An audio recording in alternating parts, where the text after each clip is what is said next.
আসসালামু আলাইকুম প্রিয় ভাইয়েরা। পুরুষরা যেসব কর্মের কারণে ধ্বংস হয়, আসুন এর মধ্যে কয়েকটি কারণ জেনে নেওয়া যাক। ১. নেশায় আসক্তি, সিগারেট, মদ ইত্যাদি। ২. কাঁচা হলুদ ও লাল কালারের পোশাক পরিধান করা।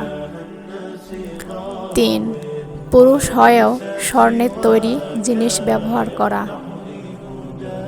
৪. যেসব পুরুষ নারীদের সাজ অনুকরণ করে, যেমন নারীদের পোশাক পরিধান করা, নাক কান ফুটো করা।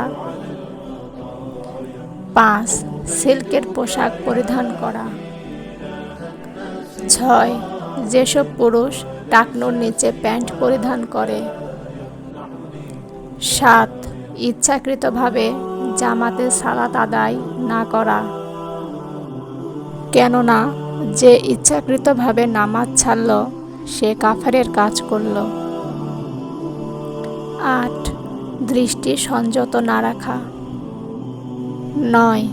অন্যের সামনে নিজের স্ত্রীর পরনিন্দা বা পরচর্চা করা। ১০.